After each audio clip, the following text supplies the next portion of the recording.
February 3rd, Exodus 17:8 through 19:15. The Amalekites came and attacked the Israelites at Rephidim. Moses said to Joshua, "Choose some of our men and go out to fight the Amalekites. Tomorrow I will stand on top of the hill with the staff of God in my hands." So Joshua fought the Amalekites as Moses had ordered, and Moses and Aaron and Hur went to the top of the hill. As long as Moses held up his hands, the Israelites were winning, but whenever he lowered his hands, the Amalekites were winning. When Moses' hands grew tired, they took a stone and put it under him, and he sat on it.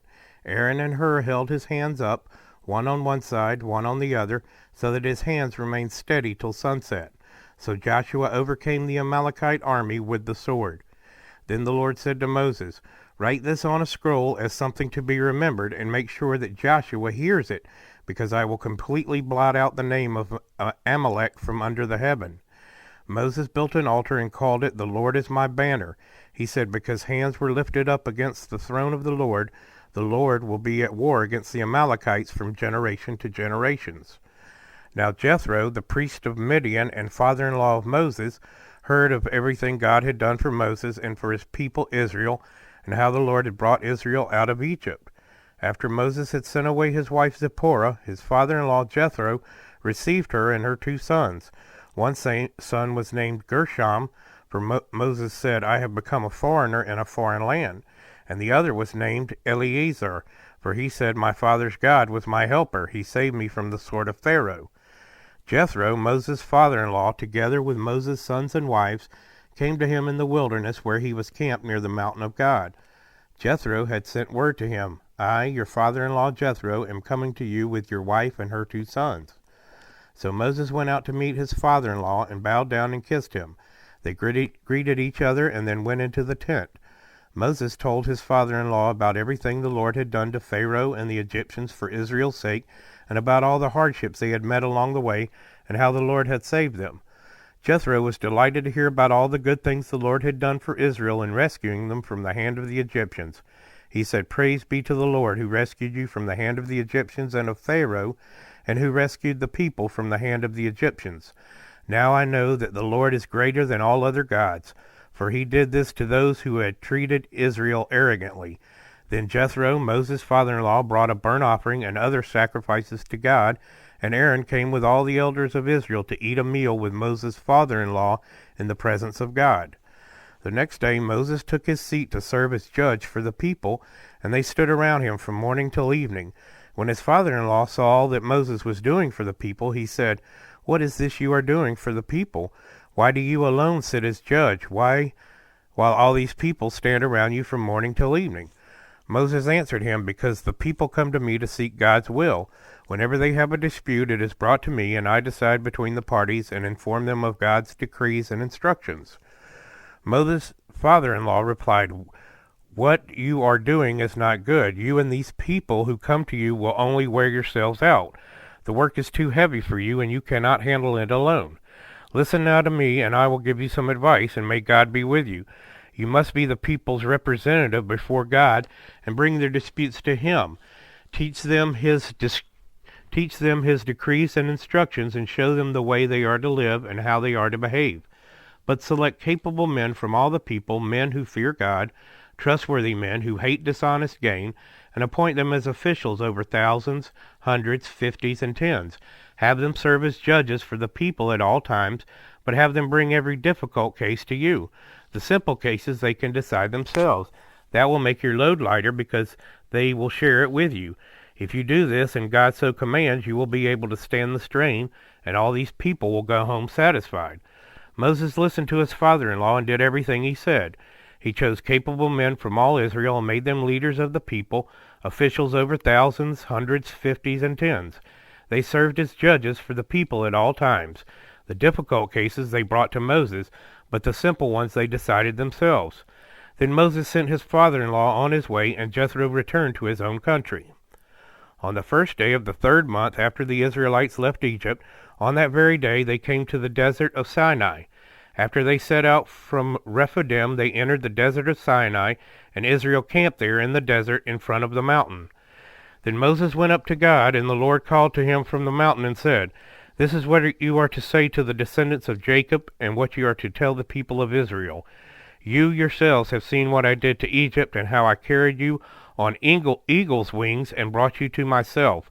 Now if you will obey me fully and keep my covenant, then out of all nations you will be my treasured possession. Although the whole earth is mine, you will be for me a kingdom of priests and a holy nation. These are the words you are to speak to the Israelites. So Moses went back and summoned the elders of the people and set before them all the words the Lord had commanded him to speak.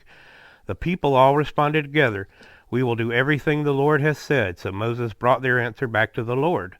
The Lord said to Moses, "I am going to come to you in a dense cloud, so the people will hear me speaking with you, and you will always put their trust in you." Then Moses told the Lord what the people had said. And the Lord said to Moses, "Go to the people and consecrate them today and tomorrow. Have them wash their clothes and be ready by the third day, because on that day the Lord will come down on Mount Sinai in the sight of all the people. Put limits for the people around the mountain and tell them, 'Be careful that you do not approach the mountain or touch the foot of it. Whoever touches the mountain is to be put to death. They are to be stoned or shot with arrows. Not a hand is to be laid on them. No person or animal shall be permitted to live. Only when the ram's horn sounds a long blast may they approach the mountain.'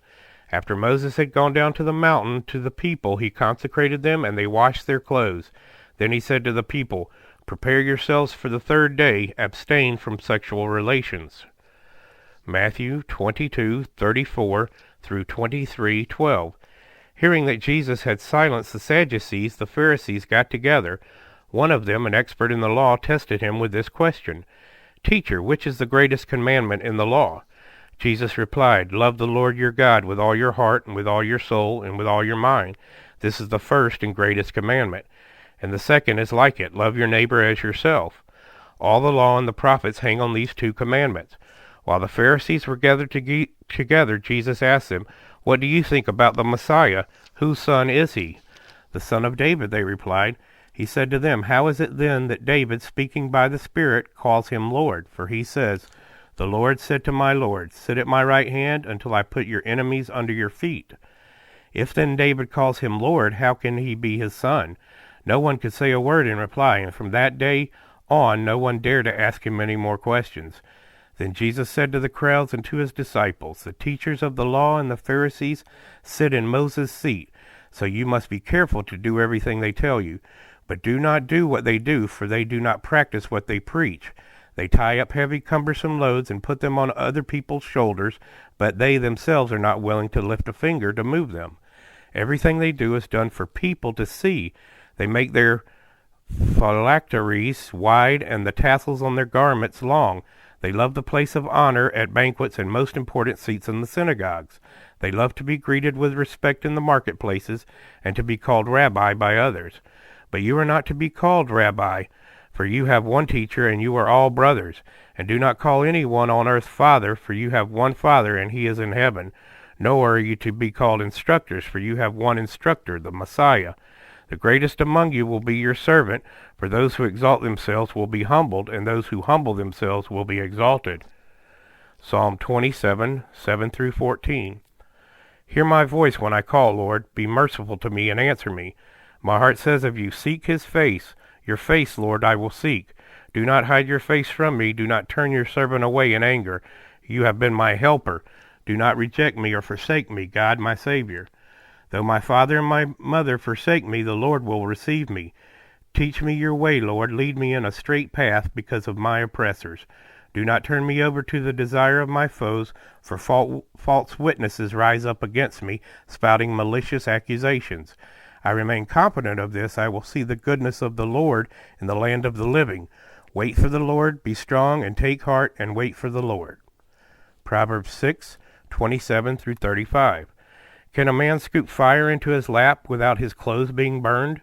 Can a man walk on hot coals without his feet being scorched? So is he who sleeps with another man's wife. No one who touches her will go unpunished. People do not despise a thief if he steals to satisfy his hunger when he is starving. Yet if he is caught, he must pay sevenfold, though it costs him all the wealth of his house. But a man who commits adultery has no sense. Whoever does so destroys himself. Blows and disgrace are his lot, and his shame will never be wiped away. For jealousy arouses a husband's fury, and he will show no mercy when he takes revenge. He will not accept any compensation. He will refuse a bribe, however great it is.